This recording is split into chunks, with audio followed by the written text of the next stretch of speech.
This isn't a bus fare, young man. The first-class cabin is exclusively for individuals of true significance. These were the final words Beatrice uttered, moments before committing the most catastrophic blunder of her professional life. She genuinely believed she was merely asserting dominance over a common ruffian. Little did she realize, the unassuming boy in the hoodie possessed the authority to immobilize the entire airline fleet.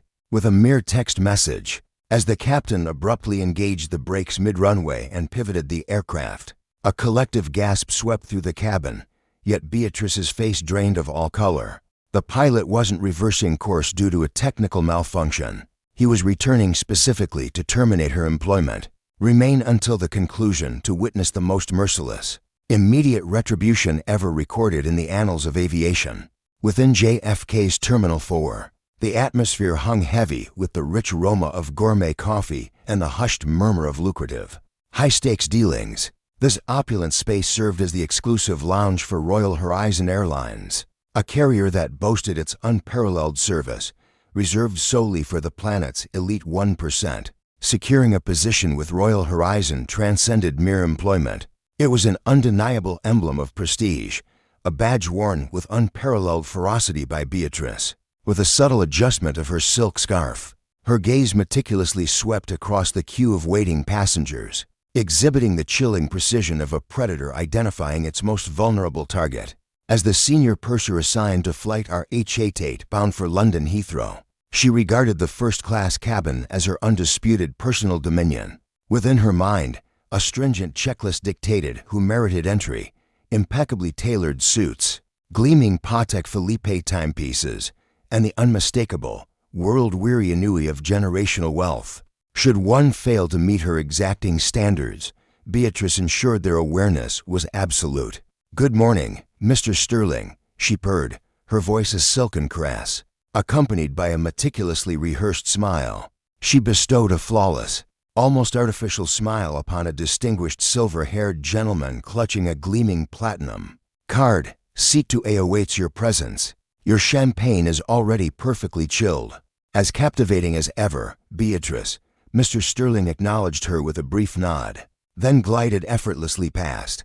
Her meticulously crafted smile evaporated the instant the subsequent passenger approached. The very air around the podium transformed, plummeting from an inviting warmth to an arctic hostility in a mere fraction of a second.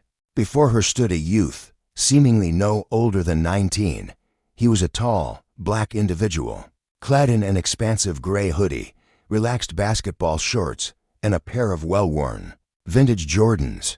A substantial pair of headphones rested casually round his neck, and a visibly battered duffel bag was casually slung over one shoulder. In Beatrice's discerning estimation, he appeared utterly out of place, as if he had mistakenly veered off course en route to a common bus terminal. Uttering not a single syllable, he merely set his boarding pass silently upon the polished marble counter. Beatrice, however, completely disregarded the pass itself. Her gaze, instead, meticulously traveled from his worn shoes up to his oversized hoodie, and finally settled upon his impassive face. A brief, disbelieving huff escaped her lips, a derisive chuckle thinly veiled as a sigh. "Sweetie," she drawled, her voice a saccharine cascade of condescension, "you've clearly taken a wrong turn. Economy boarding commences at gate 45. This, my dear, is the exclusive priority lane, strictly reserved for our esteemed first-class clientele." Jaden, the young man in question, remained utterly unperturbed. His gentle, perceptive eyes held a discernible weariness. "I am aware," he responded, his voice resonating with a surprising depth and unwavering composure. "I am indeed a passenger on this particular flight."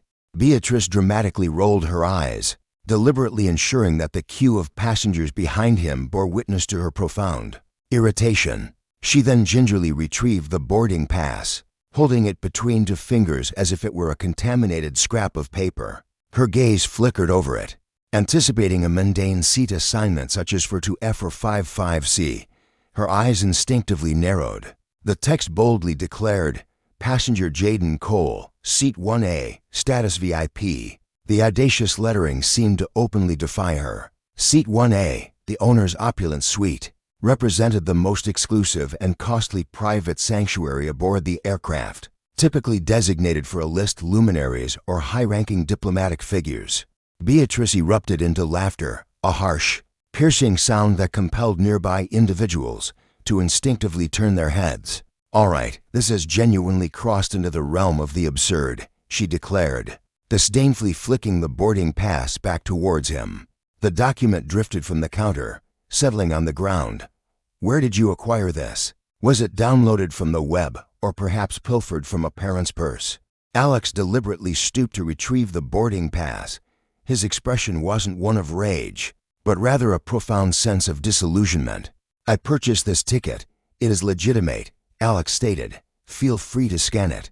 "I refuse to scan a fraudulent ticket, and I won't delay my queue for a mere trick," Brenda retorted sharply, her features growing rigid. She gestured towards the security personnel positioned nearby. "Our policy against deception is absolute," Brenda declared. "Should you not depart immediately, I will ensure your permanent ban from this airline." "Verify the system," Alex insisted, his tone becoming resolute. "Simply enter the name Cole. I don't require a system check." "To confirm you have no business in seat 1A, Brenda whispered venomously, leaning across the counter to ensure only he could overhear. "Seat 1A commands a price of $20,000. Your appearance suggests you couldn't even cover the sales tax on a packet of peanuts." Brenda sneered. "Now, vacate this area or face incarceration." Behind Alex, a queue of restless travelers started to grumble. Brenda felt her actions justified. She believed she was safeguarding the sacredness of the premium travel experience. She saw herself as the ultimate guardian. "Is there an issue unfolding here?" inquired a resonant voice. It was Mr. Harrison, who had halted close to the jet bridge's entry point. He observed Alex with an air of intrigue, devoid of any ill will. "Merely a misunderstanding, Mr. Harrison," Brenda chirped, instantly adopting her professional facade. "This young gentleman apparently believes a hooded sweatshirt is suitable attire for the royal suite." "We are managing the situation," Brenda affirmed. Alex then fixed his gaze on Brenda, a peculiar gleam igniting in his eyes. It was not an expression of dread, rather, it was the calculating gaze of a chess master witnessing their adversary commit a critical error. "Very well," Alex stated. "I shall await." "You will not wait in this vicinity," Brenda declared, directing a perfectly manicured finger towards the common seating section. "Take a seat over there. Once I've finished boarding the legitimate passengers, I will attend to you," Brenda announced. Alex offered no protest. He simply proceeded to the plastic chairs and took a seat. Retrieving his phone, Alex did not appear to be a youth concerned about law enforcement. Instead, he resembled an individual meticulously anticipating an imminent detonation. 2 decades of minutes elapsed. The complete manifest of first-class and business-class travelers had now boarded. Brenda had welcomed each individual with cordiality and respect, bestowing praise upon their baggage and adornments. A surge of power coursed through her. She had effectively purged the undesirables. The boarding area was now deserted, apart from Alex and 2 visibly anxious gate agents. One of the agents, a younger woman named Lily, looked particularly uneasy. "Perhaps we should just scan it, Brenda," Mia murmured to Brenda. "Brenda, perhaps we ought to simply scan it," Mia proposed. "If it registers as invalid, then it registers as invalid.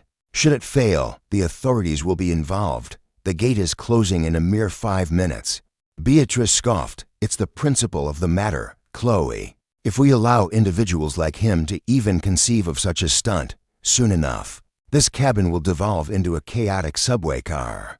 "Very well, then, let's ensure his public humiliation is thorough." Beatrice strode purposefully towards Jaden, her heels striking the terrazzo floor with sharp, decisive clicks. "This is your final chance," she asserted, casting a shadow over him. "Acknowledge this is a fabrication, and I'll allow you to simply leave. Dare to board, and I'll summon airport law enforcement." Jaden rose, his imposing figure now casting a shadow over her. "Scan it," she demanded. Beatrice snatched the pass from his hand with a swift motion and marched back to the podium. She held it beneath the scanner, a triumphant smirk etched across her face, fully expecting the harsh red light and the telltale air buzz. Beep. Instead, a vibrant green light flashed across the screen. "Welcome aboard, Mr. Cole." Beatrice froze, utterly stunned. She stared, unblinking, at the screen. The system had undeniably accepted it. This wasn't just a valid ticket, it was a priority override pass, a classification she had never encountered. Chloe gasped. It actually worked. "Beatrice, let him board. We need to close the doors immediately." A searing flush of humiliation crept up Beatrice's neck. Her entire narrative was collapsing around her, but her stubborn ego refused to concede. There had to be a mistake, a system malfunction, or perhaps even a hacker. "Fine," Beatrice spat, forcefully shoving the pass into Jaden's chest. "The machine might be malfunctioning, but don't for a second believe you'll receive any special privileges. I'll be watching your every move." Jaden calmly took the pass and proceeded onto the jet bridge. As he stepped into the aircraft, a profound sense of calm enveloped him. Mellow jazz melodies drifted through the air, and the lighting bathed everything in a soothing amber hue. He turned left, making his way towards the first-class cabin. Beatrice was mere steps behind him. She surged past him, deliberately blocking the aisle leading to the exclusive 1A suite. "No," she hissed, her voice barely a whisper but laced with pure venom. "You are absolutely not sitting there. My ticket clearly states 1A, Jaden replied, his voice unwavering. "I couldn't care less what your ticket claims. That specific seat is reserved for a diplomat who is merely running late." Beatrice lied, her heart pounding furiously in her chest. The very idea of serving caviar and Dom Perignon to a mere kid in a hoodie was utterly intolerable to her. Her rigid adherence to protocol was violated. "You will occupy the jump seat in the galley, or you will disembark immediately. Those are the only choices available. The jump seat." Jaden's brow furrowed in disbelief. "You expect a full-fare passenger to occupy a crew bench?" Her response was curt: "Accept it or depart. As the senior purser aboard this aircraft, my word is absolute." Jaden's gaze drifted to the opulent, vacant leather seat, a silent invitation. Then, his eyes settled on the cramped, unforgiving fold-down crew seat, positioned uncomfortably close to the lavatory. He retrieved his phone once more. "Very well, I'll occupy the jump seat, but I require your identification."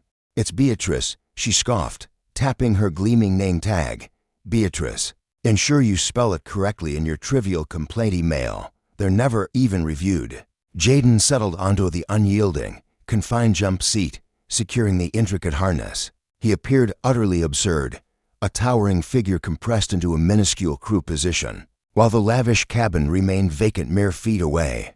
Other passengers began to cast curious glances from seat to A. Mr. Sterling slowly lowered his newspaper. "Pardon me, miss," Mr. Sterling inquired. "Is there a particular reason this young man isn't in his designated seat? 1A, for instance, remains unoccupied." Beatrice offered a saccharine smile, leaning in to confide in Mr. Sterling. "Security concerns, sir," she murmured conspiratorially. "We suspect the ticket may be fraudulent, but we prioritized avoiding any delay to your departure. He's being held until our arrival in London, where the proper authorities will intervene. This action is solely for the safety of all passengers." Mr. Sterling's expression betrayed his skepticism, yet he remained quiet. As the aircraft began its pushback, the safety demonstration commenced. Beatrice deliberately positioned herself directly before Jaden throughout the presentation, her gaze fixed on him with an icy intensity. During her final cabin inspection, she deliberately nudged his duffel bag deeper beneath the seat with her foot. "Comfortable," she sneered, a cruel edge to her voice. Jaden remained unfazed, his attention fixed on composing a message on his phone. The screen glowed faintly, displaying the recipient's name at the top, Dad CEO. The message stated, "Gate agent ridiculed my pass, refused seat 1A, compelled me into the galley jump seat, and falsely accused me of theft. Her name is Beatrice. The aircraft is currently taxiing." He pressed send precisely as the aircraft pivoted onto the active runway. The engines erupted with a thunderous roar, pinning every passenger firmly against their seats.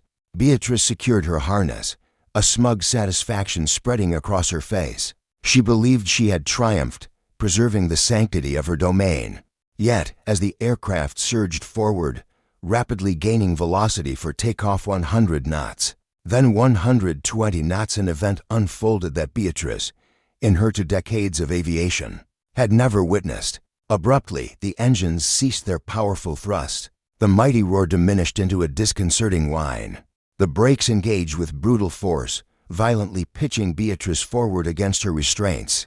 The aircraft shuddered violently, decelerating rapidly. As the takeoff was abruptly aborted mid-runway, a collective gasp swept through the passengers, plunging the cabin into an unnerving silence. Then, the captain's voice, sharp with tension and barely concealed fury, broke through the intercom. "This is Captain Harrison," the voice declared. "We are aborting takeoff. Corporate headquarters has issued an immediate directive for us to return to the gate." Beatrice's brow furrowed in bewilderment. "Corporate HQ," she murmured, a silent question hanging in the air. "Why?" The captain's voice returned, now noticeably trembling. "We are experiencing a security breach," he announced, involving one of our crew members. "Everyone, please remain in your seats." Beatrice's gaze shifted to Jaden, who, at last, met her eyes. A faint smile touched his lips, a first in their encounter. The cabin's silence, however, felt more oppressive than the force of a full-throttle ascent. The colossal Boeing 777, a marvel engineered to span continents, now moved with an uncharacteristic clumsiness, lumbering from the active runway onto the taxiway. The engines, typically a powerful roar of anticipation, now emitted a low, mechanical moan, sounding almost like the aircraft itself was dejected. The instant the fastened seatbelt sign extinguished, Beatrice unbuckled her harness, even as the plane continued its slow roll. Rising abruptly, she smoothed her skirt with sharp, agitated movements. Her face was set in a rigid mask of righteous fury. To her, the story was undeniably clear. The captain had identified a grave security threat. The hooded figure, unverified and perilous, was seated in the galley. The captain, she believed, was turning the aircraft around specifically to have him apprehended. She, Beatrice, was the vigilant hero who had brought this danger to light. Her gaze fell upon Jaden, still secured in the cramped, rear-facing jump seat. He appeared unnervingly calm, almost too composed. He casually scrolled through a music playlist on his phone, seemingly unaware that his actions were forcing 300 passengers back to New York. "I sincerely hope you've secured competent legal representation," Beatrice hissed, leaning in until her face was mere inches from his. Her normally agreeable perfume now felt cloying, suffocating in the confined space. "Interfering with a flight crew," she declared, "is a serious federal offense. You're facing a decade in prison, minimum. And for what? A childish prank? A fleeting TikTok video?" Jaden stopped his music, his gaze meeting hers, his expression utterly inscrutable. "I did not disrupt the crew, Beatrice," Jaden countered calmly. "I simply occupied the seat you instructed me to take." "I haven't uttered a single word," he continued. "Your very presence, however, is causing the disturbance. Do you even comprehend who is on this flight?" She spat, her voice dripping with disdain. "Mr. Sterling, a titan of the hedge fund world, is here, and Mrs. Galloway, in seat 3, commands half of Manhattan's real estate. Their time," she seethed, "is infinitely more valuable than your entire existence, and you've just squandered an hour of it." With a sharp pivot, she stormed into the first-class cabin, intent on mitigating the unfolding crisis. The mood in first class bordered on outright rebellion. "This is utterly unacceptable, Mrs. Galloway," a woman adorned in diamonds and cashmere declared, forcefully slamming her champagne flute onto the tray table. "A dinner engagement in London at 8 awaits me. Why, then, are we reversing course?" Beatrice adopted her most sorrowful, empathetic expression. She then dropped her voice to a hushed, secretive tone, ensuring her words carried to those nearby. "My deepest apologies, Mrs. Galloway. This unfortunate turn of events stems from a predicament in the galley." Beatrice vaguely indicated the forward section, where Jaden was seated. "That young man, the one I attempted to detain at the boarding gate? He somehow bypassed security using a fraudulent ticket. The captain has determined it's too hazardous to proceed across the Atlantic with him aboard." We must return to allow security personnel to escort him off."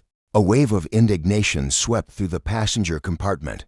"That ruffian in the hooded sweatshirt," Mr. Sterling demanded, his complexion flushing crimson. "I had a feeling. I witnessed his confrontation with you. You ought to have physically removed him then and there." "I made every effort, Mr. Sterling," Beatrice lamented, adopting a long-suffering air. "However, current regulations are incredibly lenient. We're prohibited from physically engaging with passengers. But rest assured, law enforcement will be awaiting us at the jet bridge. Once they've apprehended him and escorted him away, we'll resume our flight. View this as a short pause in our journey." As she moved through the aisle, gathering discarded glasses, she deliberately stoked the flames of their collective fury. She craved a captive audience for Jaden's impending apprehension. Her desire was for him to experience the profound humiliation of 100 affluent gazes, scrutinizing him as he was led away in restraints. Returning to the galley, Chloe, the less experienced flight attendant, appeared visibly shaken. She stood close to the cockpit entrance, clutching the interphone receiver. She had just concluded a conversation with the flight crew, Chloe murmured, her voice quivering with apprehension. "I've just spoken with Captain Harrison." Beatrice inquired, seizing a bottle of water. "Is he absolutely enraged?" "I'd wager he is." "Did he specify the number of officers awaiting our arrival?" "He made no mention of law enforcement," Chloe replied, nervously biting her lip. "He merely inquired if the passenger occupying seat 1A was comfortable." Beatrice became utterly still. "Pardon?" Chloe reiterated. "He asked if Mr. Cole was experiencing any discomfort. I informed him that Mr. Cole was not in 1A, but rather in the jump seat," Chloe explained. Beatrice pressed, her stomach tightening with a sudden unease. "And then what transpired?" "There was a profound silence, an extended quiet, and then he simply disconnected the call. He slammed the receiver down with such force that it caused a sharp pain in my ear." Beatrice made a dismissive gesture with her hand, though a faint tremor was visible. "He's simply under immense pressure," she rationalized. "He likely believes we placed him in the jump seat for security purposes, to monitor him closely. Everything is perfectly fine.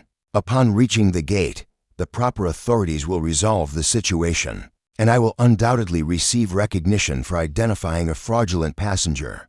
The aircraft ultimately shuddered to a complete stop. However, this was no ordinary gate. They had returned to Gate 42, the airline's principal heavy cargo loading point. Peering through the small porthole window, Beatrice observed the jet bridge extending to meet the aircraft door.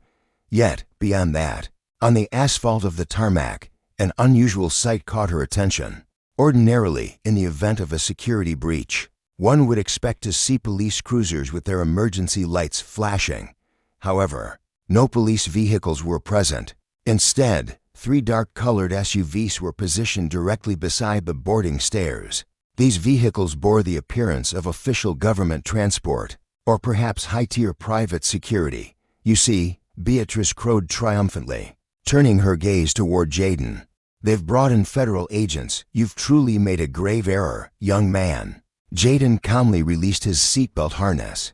His towering figure rose, stretching to fill the cramped galley. He then retrieved his duffel bag. "Beatrice," Jaden's voice deepened significantly, instantly making him sound far beyond his 19 years. "You possess a truly unfortunate tendency to prejudge people based on appearances.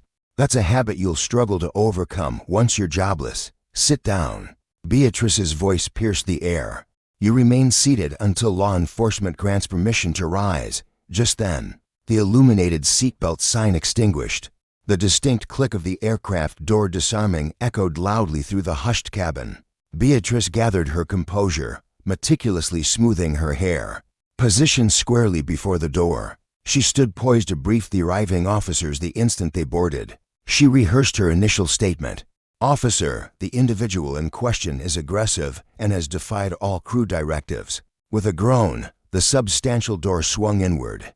Beatrice parted her lips to speak, yet her voice caught, the words vanishing, on the jet bridge. No police officer stood. Instead, a man in a sleek, charcoal 3-piece Italian suit awaited. He appeared to be in his 60s, his hair a striking steel gray. his features chiseled as if from solid granite. From him emanated an intimidating aura of absolute power. Arthur Pendergast, Beatrice breathed, a sharp intake of air. His identity was universally known. Every single employee at Royal Horizon Airlines recognized the name Arthur Pendergast. He held the position of Regional Director of Operations, overseeing the entirety of the North American continent. His authority was such that he reported solely to the Global Executive Board. This was a man notorious for dismissing station managers over trivialities like dust on their podiums.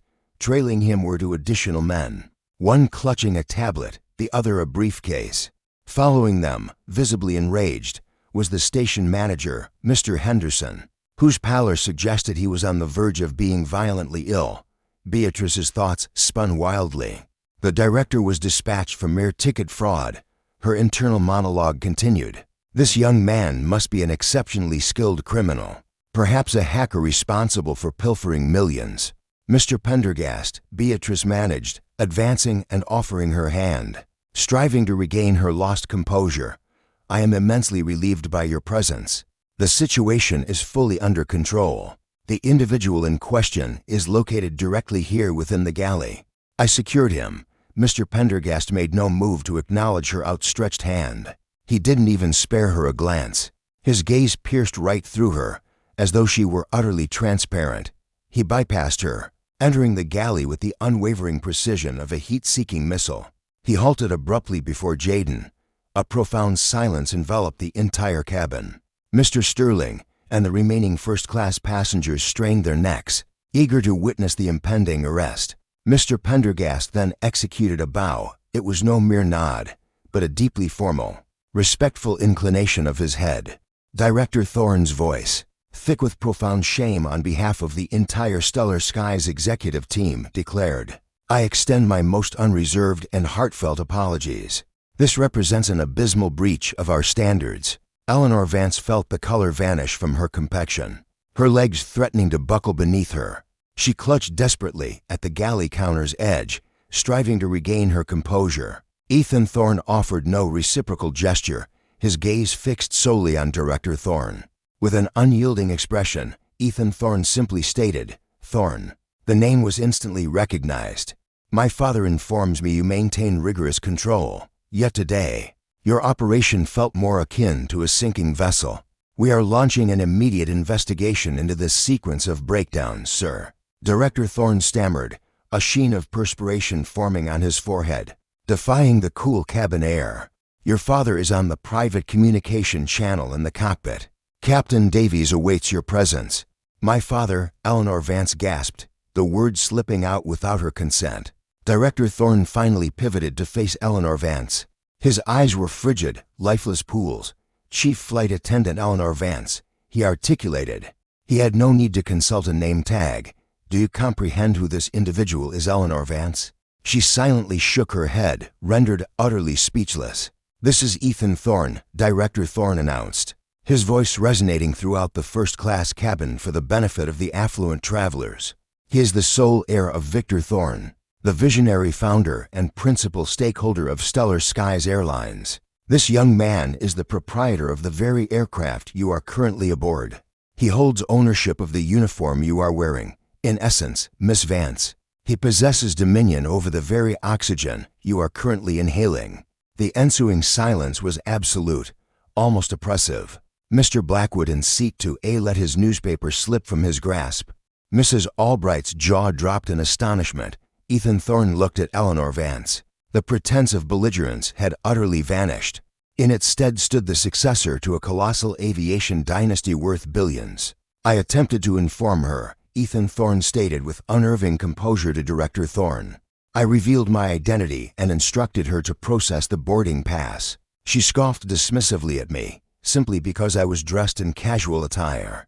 She asserted that I was only fit for economy class. Subsequently, even after the system validated my status, she refused me access to my assigned seat, 1A, a seat I had rightfully purchased, compelling me instead to occupy the auxiliary crew seating. Director Thorne's complexion darkened to a menacing purple, a truly dangerous hue. He whirled towards Mr. Davies, the terminal operations manager. Is this account accurate?" Director Thorne roared. We witnessed the security footage, sir," Agent Davis stammered, his eyes cast downwards. Miss Thorne aggressively flung the boarding pass in his direction. She publicly shamed him right there at the gate. And then, Ethan continued, folding his arms across his chest, "She declared to the other travelers that I was a criminal. She deliberately turned them against me." Just then, the cockpit door swung open and Captain Sterling emerged, adorned with fur stripes on his shoulder, signifying to decades of experience. He nonetheless appeared utterly terrified. He strode directly towards Ethan. "Mr. Cole," the captain uttered, his voice heavy with profound emotion, "I was completely unaware. Upon seeing the manifest updated with your VIP designation, I naturally presumed you were settled comfortably in 1A. The moment I received a message from your father, inquiring why his son was relegated to a jump seat," the captain seethed, fixing Eleanor with a look of unadulterated hatred, "I instantly diverted the aircraft. I refused to transport the owner's son as if he were mere freight." Eleanor finally spoke, her voice barely a whisper, fragile and fractured. "I wasn't aware he was dressed. He appeared. Like what?" Ethan advanced, closing the distance between them. "Speak it, Eleanor. What exactly did I appear to be?" Eleanor found herself unable to articulate it. The underlying racism, the blatant classism, the ingrained prejudice, the unspoken truth hung heavy in the atmosphere, repulsive and impossible to deny. "You passed judgment on me," Ethan stated quietly. "You determined my value solely by my footwear and my complexion. You neglected to verify the manifest. You failed to perform your duties. You simply craved a sense of authority." Ethan then pivoted, addressing Mr. Vance. "I demand my assigned seat immediately, specifically 1A. I have a crucial meeting awaiting me in London." "Certainly, sir," Mr. Vance responded without hesitation. But Ethan held up a single finger. "I refuse to fly with this particular crew. Her in particular," he declared, gesturing towards Eleanor. "And I believe she is no longer fit to wear that uniform. That uniform symbolizes excellence. She, however, embodies ignorance." Mr. Vance gave a solemn nod, then directed his attention to Eleanor.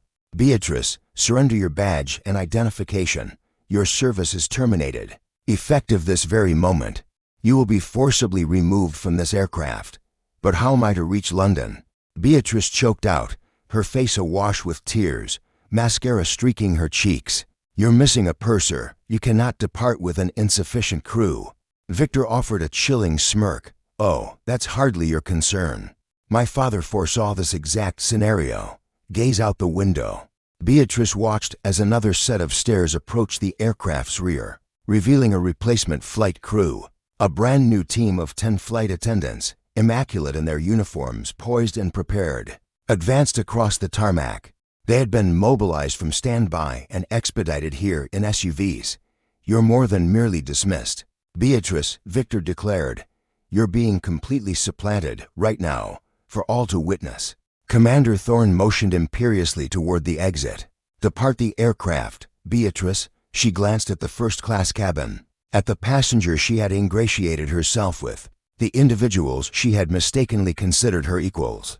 Every eye was fixed on her, not with a trace of sympathy, but with utter contempt. She had disrupted their comfort and gravely offended the proprietor. "You are now the public spectacle of disgrace," Victor whispered, mirroring her own prior words. "Savor it, Beatrice." She detached her insignia, the golden wings she had dedicated a decade to acquiring. Her hands trembled uncontrollably, causing her to pierce her skin, a single drop of blood marring her pristine white blouse. She surrendered them to Commander Thorne, clutched her purse, and proceeded toward the exit. The moment she set foot upon the jet bridge, she was met with a wave of applause. It began with Victor. Then Mr. Harrison followed suit, and soon Mrs. Davies joined in. Before long, the whole first-class section was applauding her departure. Yet, the ordeal was far from concluded. As Beatrice faltered along the jet bridge, her vision obscured by weeping, it dawned on her that she wasn't merely entering the terminal. She was stepping into a maelstrom of public scrutiny. The journey from Gate 42 to Terminal 4's exit spans roughly half a mile. For Beatrice, It transformed into a tortuous death march. She had anticipated disappearing unnoticed, believing her ordeal would conclude upon disembarking. However, she had overlooked the singular variable that governs contemporary existence, the smartphone. As she stepped through the jet bridge door, gripping her purse and her shattered dignity, she noticed the ambience in the waiting area for the next flight felt unsettling. People weren't observing their luggage or engrossed in books. They were clustered around their devices, murmuring intently. A youth positioned by the podium glanced up, spotted Beatrice, and discreetly nudged his companion. "That's her. That's the woman from the viral clip." Beatrice maintained a lowered gaze, quickening her pace. Her heels, typically a confident cadence, now echoed like the ominous, frantic ticking of a time bomb. She delved into her bag for her mobile phone, with the intention of summoning a rideshare. The moment she unlocked her screen, she almost let the device slip from her grasp. Her phone wasn't merely displaying notifications. It was a chaotic torrent of rapidly scrolling text, too swift for her to discern any single message. Unknown numbers had left missed calls, friends had sent texts, and a relentless onslaught of alerts poured in from Twitter, TikTok, and Instagram. She clicked on the initial link, forwarded by a colleague who was clearly aghast. What appeared was a TikTok video. The caption, in vivid red, proclaimed, "Royal Horizon purser humiliates owner's son. Receives instant karma." A stark tagline followed, "Justice for Jaden," courtesy of Beatrice. Beatrice initiated playback, and a chilling dread seized her. The footage was neither unstable nor indistinct. It was crystal clear, captured in high definition from an impeccable vantage point, by an individual positioned in the priority queue. Presumably filmed by the passenger directly behind Jaden, the video left nothing to the imagination. It distinctly showed Beatrice laughing. The audio was flawlessly recorded. The voice stated, "You appear as though you couldn't even cover the tax on a mere bag of peanuts." The footage depicted her disdainfully discarding the boarding pass. It then revealed Jaden's composed and dignified reaction. However, the video's revelations didn't conclude. The uploader had seamlessly merged it with an additional segment, capturing scenes from within the aircraft. It seemed Mr. Sterling, the prominent hedge fund manager, had recorded the altercation in the aisle where Beatrice compelled Jaden into the jump seat. The video, uploaded just 20 minutes prior, had already amassed a staggering 4.5 million views. A surge of profound nausea washed over Beatrice. She reeled into the closest women's restroom, securing herself inside a private stall. Perched on the toilet lid, her hands shook with an uncontrollable tremor. She began to review the comments section. User 88 commented, "I've encountered her on a flight. She treated my elderly mother rudely last year. It's satisfying to see her finally cross the wrong person." Aviation Geek added, "Diverting a 777 mid-runway? That alone incurs fuel costs upwards of $50,000. Her career is over." Sarah Jenkins posted, "Picture being so prejudiced that you cause your airline immense financial loss and are subsequently dismissed by the owner's own son." Beatrice's immediate reaction wasn't regret. It was in primal drive for survival. She was, at her core, a tenacious fighter. She had ascended through the ranks with unyielding ruthlessness, and she refused to allow a mere misunderstanding to shatter her existence. "They manipulated the footage," she murmured inwardly. "They stripped it of its true context." She launched her personal social media applications. Her strategy was clear: seize control of the unfolding narrative. She intended to upload a tear-filled justification. She would assert that she was merely adhering to established security protocols. She would claim Jaden's behavior was suspicious. She planned to portray herself as the victim of an affluent, privileged individual. She began composing a Facebook update. "Today, I was unjustly dismissed for simply performing my duties. I was safeguarding my passengers from a potential security risk." The person in question declined to provide proper identification. Mere moments after she posted, the internet erupted, engulfing her in a relentless digital onslaught, much like a plague of locusts. First comment, "He never refused to identify himself." The footage clearly depicts him presenting his pass, which you then contemptuously toss to the ground. "Cease your fabrications." Second comment, "Beatrice, we've all witnessed the video. Your career is over. Remove this post immediately. Third comment. My cousin is employed within JFK operations. He confirmed the flight manifest was entirely clear. Your issue was simply his choice of hoodie. The doxing began shortly after. Her LinkedIn profile was publicly exposed. Another individual revealed her salary range. The hashtag boycott royale her has rapidly gained traction. The public clamored for the airline to release a statement, ensuring she would be denied her pension. Her phone chimed once more. The caller ID displayed a familiar number. It was Carl, her union representative. "Carl," Beatrice cried out, her voice laced with desperation. "Thank heavens, you must assist me. They terminated my employment without granting me a hearing. That constitutes a breach of Article 12. We must lodge a formal grievance without delay. I demand back wages, and I intend to pursue a lawsuit for defamation." A prolonged silence followed from the other side of the line. "Beatrice," Carl uttered, his tone chillingly remote, "I have viewed the footage. It appears to be manipulated. It's taken completely out of context." "Enough," Carl interjected sharply. "I've also conferred with Pendergast, and I've spoken to the captain. Beatrice, you contravened the Civil Rights Act, the Passenger Bill of Rights, and approximately 50 company regulations. You engaged in passenger profiling. You disregarded a legitimate boarding pass. I am a dues-paying member." Beatrice shrieked, "You are obligated to defend me. The union protects its members from wrongful dismissal." Carl retorted, "This was not wrongful. Furthermore, Royal Horizon has just issued a press release, unequivocally disassociating themselves from you to safeguard their stock value. They have branded your conduct as insubordinate behavior. We cannot intervene in this matter. You are entirely on your own. Refrain from contacting this office ever again." The connection severed abruptly.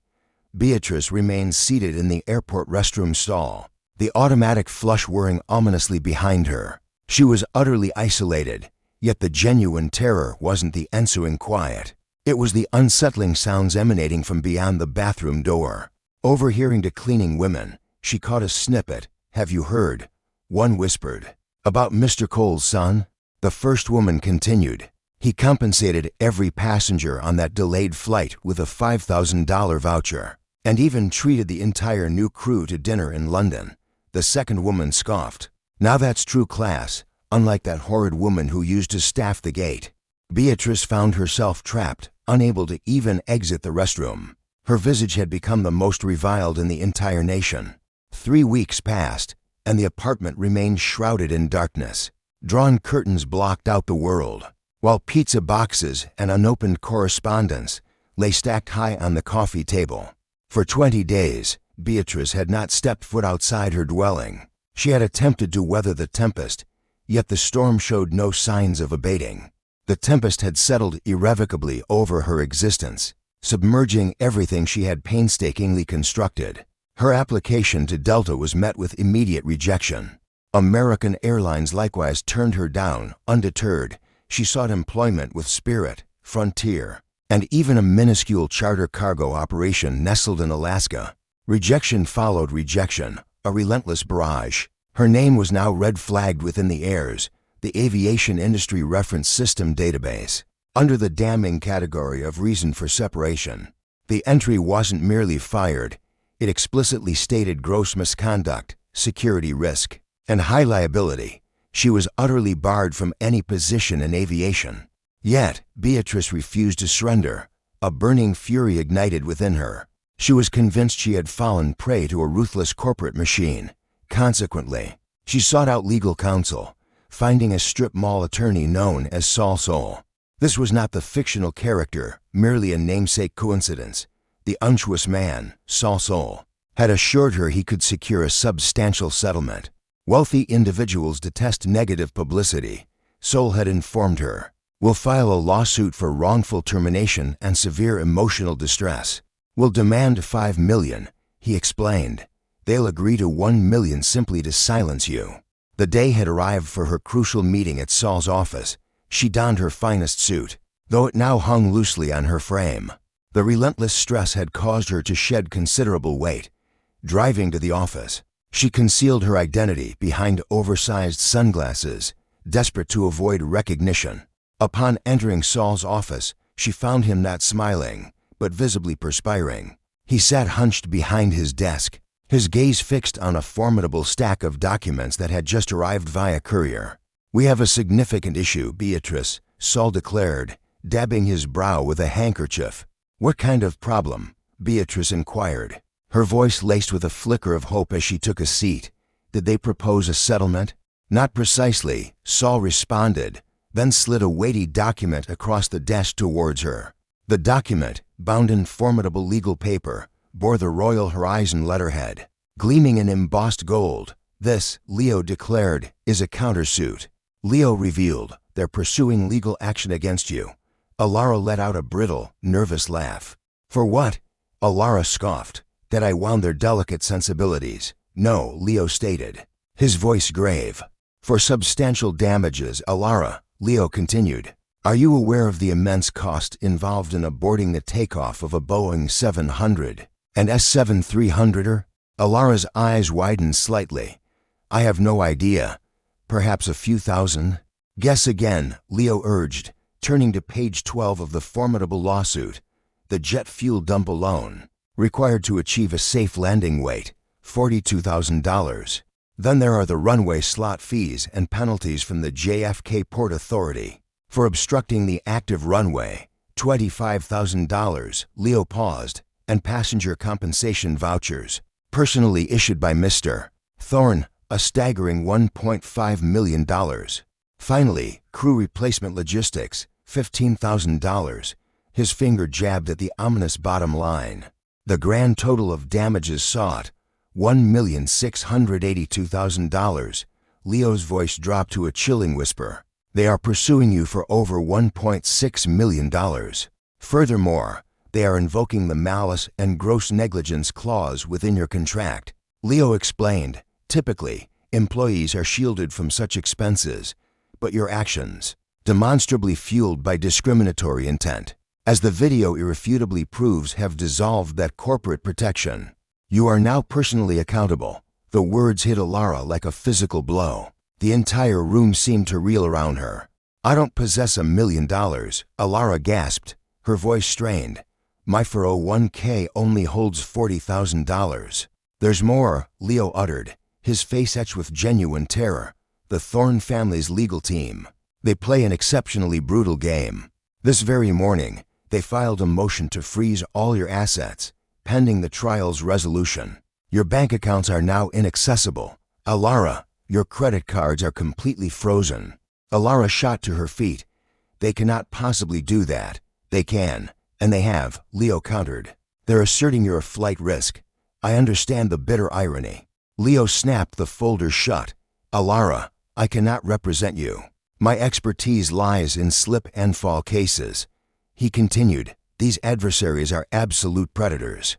They would devour me whole. You require a specialized corporate defense team, which will demand $50,000 just as a retainer."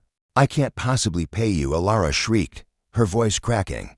"My accounts are all frozen." "Then I suggest you depart," Leo stated, rising to his feet. "And Alara," Leo added, his tone devoid of sympathy, "if I were in your position, I'd liquidate that car. You'll desperately need the cash, even for bus fare." Alara stumbled out of the law office into the harsh glare of the afternoon sun. She made her way to her cherished Mercedes C-Class, that gleaming emblem of her former status. She pressed the unlock button on her key fob, but nothing stirred. She tried again. A desperate second press, still nothing. Just then, a tow truck reversed directly in front of her vehicle. A burly man in a jumpsuit emerged, immediately attaching heavy chains to her bumper. "Stop!" Alara shrieked, rushing forward. "What on earth are you doing? That vehicle belongs to me." The man consulted his clipboard. "Alara Vance, affirmative, repossession order issued." Without so much as a glance in her direction, he recited details of the loan agreement, mentioning frozen assets and a clear violation of credit stipulations. "Stand clear, ma'am. You cannot seize it." "I absolutely must return home," she pleaded. "That is not my concern," the man stated flatly. He began to lift the vehicle, causing the luxury sedan to lurch precariously. Alara's spare uniform, suspended from the rear seat, swayed wildly with the motion. The gleaming gold insignia caught the sun's rays for a final, poignant moment. Powerless, she witnessed her vehicle vanish from sight around the bend.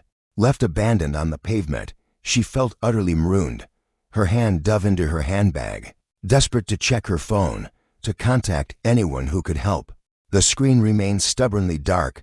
Her phone was completely drained. She had neglected to charge it. Alara surveyed her surroundings, realizing she was a daunting 10 miles from her residence. Stripped of her vehicle, her accessible funds, her employment, and her standing, she cast her gaze downwards at her footwear. Adorning her feet were her costly flight attendant heels, 3 inches of exquisite Italian leather. These were crafted for the plush, carpeted corridors of premium cabins, not the fractured urban concrete beneath her. She took a tentative step, faltering as she crossed the thoroughfare. Just then, a public transit bus rumbled to a halt at the curb. It was a municipal bus, packed with passengers, noisy and reeking of fumes. The destination display on its front indicated downtown. Alara's mind replayed the dismissive words she had uttered to Cale at the boarding gate. "This is hardly a bus pass, young man." Her fingers fumbled in her pocket, discovering a rumpled $5 note she had stashed away days prior. Alara Vance, once the imperious sovereign of Gate 42, the very woman who had scorned casual attire and personal audio devices, now trudged deliberately across the road. She ascended the steps of the urban transit vehicle, her costly heels clattering uncomfortably against the metallic surface. "Exact fare only." The driver muttered gruffly, his gaze fixed elsewhere. She inserted the crumpled bill into the fare box, receiving no change in return. As she proceeded down the aisle, she found every seat occupied. Forced to stand, she clutched a grimy handrail for stability as the bus jolted into motion.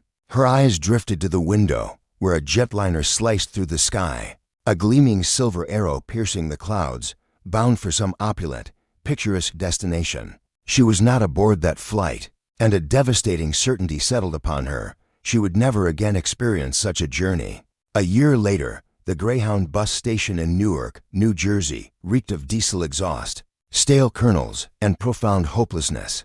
This environment stood in stark opposition to the lavender-fragranced, marble-clad luxury lounge of Terminal 4 at JFK. Yet, this grim reality now constituted Alara's new domain. She occupied a seat behind a scuffed plexiglass barrier, clad in a polyester uniform that hung loosely, 2 sizes too large. The identification badge affixed to her chest no longer proclaimed senior purser. It simply bore the initial E. "Next," she croaked, her voice raw and strained. The relentless months of hardship had undeniably exacted their heavy price. A decade seemed to have etched itself onto her face. Her once perfectly coiffed French twist had given way to a disheveled, graying ponytail. A brash young woman approached the counter, her gum popping audibly, and unceremoniously tossed a crumpled stack of bills onto the surface. "A single ticket to Atlantic City, one way," the woman declared. "That will be $28. Beatrice responded, her fingers laboriously tapping on the antiquated keyboard. "You're missing $2, seriously," the young woman retorted, her eyes rolling in exasperation. "It's just a couple of bucks. Just issue the ticket, ma'am. You seem like you could use a faster pace." A spark of her former spirit ignited within Beatrice. She yearned to unleash a scream, to inform this insolent girl that she once poured champagne for dignitaries. She once commanded a cabin of 300 souls, wielding the very power of the skies. Yet she remained silent. She was utterly incapable. The devastating lawsuit had stripped Beatrice of everything she possessed. The verdict had favored Royal Horizon. She was compelled to liquidate her retirement savings, divest her condominium, and file for bankruptcy merely to cover a fraction of the imposed damages. The aviation sector had so thoroughly ostracized her that even a position at the airport's gift shop was unattainable. "I require the $2, ma'am," Beatrice murmured, her gaze fixed downwards. "Company policy," the young woman sneered. She rummaged through her bag, then flung $2 against the protective glass. "How pathetic. Find a proper profession." Beatrice mechanically printed the ticket and pushed it beneath the service window. As the girl snatched the ticket and departed, Beatrice's gaze fell upon her own reflection in the glass, revealing a bitter, shattered woman staring back. With a crushing realization, her heart sank as she understood she had transformed into the very person she once scorned, an individual confined to a life devoid of upward mobility. Her scheduled break then commenced. Beatrice retrieved her Tupperware container, filled with leftover pasta, and proceeded to the constricted employee break room. In the far corner, a small, dust-laden television, perpetually tuned to the news, hung from the wall. Beatrice settled into a chair, commencing her meal with a robotic detachment. On the screen, the news anchor's voice resonated with palpable excitement. And in the world of commerce, Royal Horizon Airlines reports unprecedented profits this quarter, primarily attributed to their strategic rebranding as the airline championing inclusivity. The broadcast then cut live to the corporate headquarters for a pivotal announcement. Beatrice ceased chewing, her gaze snapping upwards. There he stood, Jaden Cole, illuminated by the relentless flash of camera strobes, commanded the podium. He appeared transformed from their last encounter on the aircraft. A perfectly tailored suit now adorned his towering physique, yet he retained his distinctive rare vintage Jordans. This unique footwear, a hallmark of his personal brand, had been integrated into the airline's newly relaxed dress code.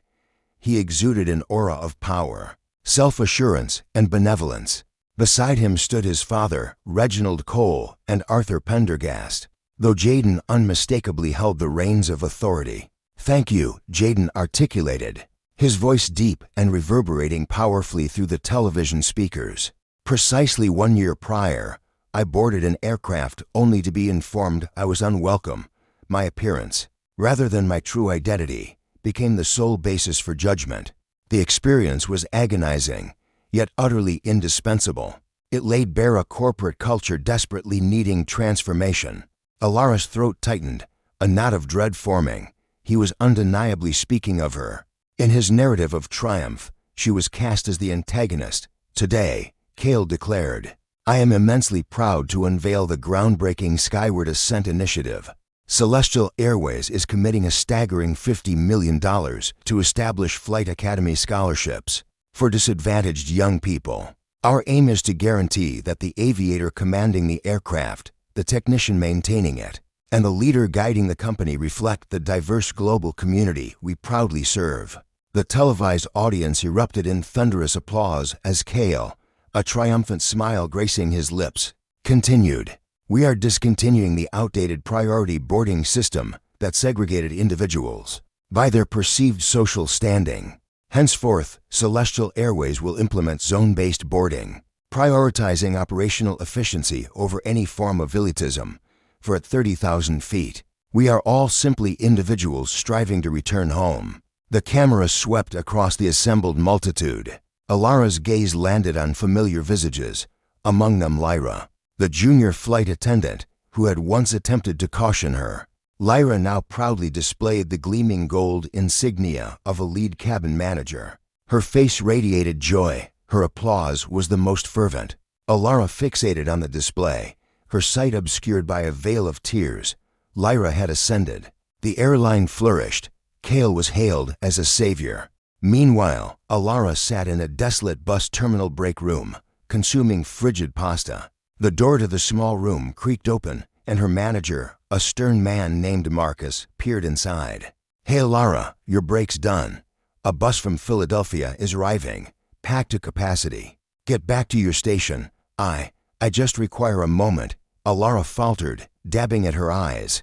"No moments to spare," Marcus retorted. "You're actively working. If you're incapable of managing the demand, my desk holds a pile of applications from those who are. You're expendable, Alara. Utterly expendable." These chilling words mirrored the precise sentiment Cale had expressed when he had dismissed the entire flight crew.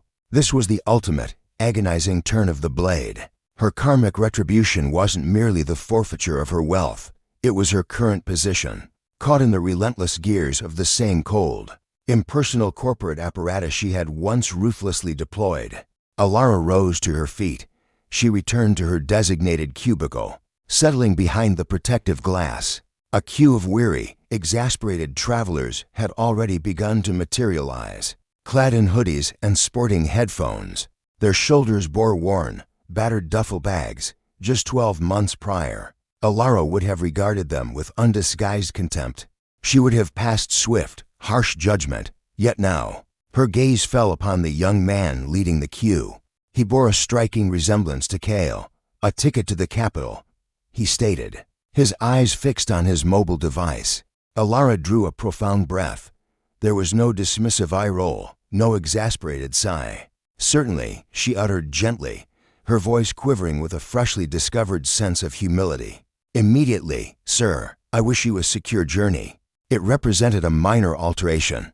It was far too late to salvage her professional life, too late to preserve her wealth, and utterly impossible to rectify the past. Nevertheless, as she printed the ticket, a bus ticket for an individual whose worth was no less than anyone else's, Alara at last grasped the fundamental truth she ought to have understood from the very beginning. Elevated status does not confer superiority. A uniform does not inherently enhance one's character. The manner in which you treat others when you believe no one is observing, that alone defines true standing. And high above the somber clouds shrouding New York, Flight CA-88 ascended towards London, guided by a diverse and inclusive crew, transporting passengers who were afforded genuine dignity, leaving Alara irrevocably stranded in the desolate world she had meticulously constructed for herself. Thus concludes the tale of how a single act of hubris irrevocably derailed a promising career. Serafina, who once saw herself as the ultimate arbiter of high society, was forced to confront the harsh truth: authentic distinction isn't measured by the cost of admission, but by the very essence of one's character. Ultimately, she landed precisely in the very place she had contemptuously declared Cale belonged, even as he ascended to heights she could only ever fantasize about. This serves as a chilling testament. When one endeavors to belittle others, they often unwittingly compose the grim prelude to their own inevitable ruin. I trust you found satisfaction in this narrative of retribution, delivered with chilling precision. If you stand firm in the belief that every individual merits inherent dignity, regardless of their attire or outward presentation, then please signify your agreement by hitting that like button without delay. Your support is vital. It significantly fuels the channel's expansion. Be sure to subscribe and activate the notification bell, ensuring you never miss another gripping account of karma's relentless and often dramatic reckoning. Please consider sharing this impactful video with a friend who could benefit from a potent reminder about the profound significance of kindness. We extend our gratitude for your viewership, and I eagerly anticipate our next encounter.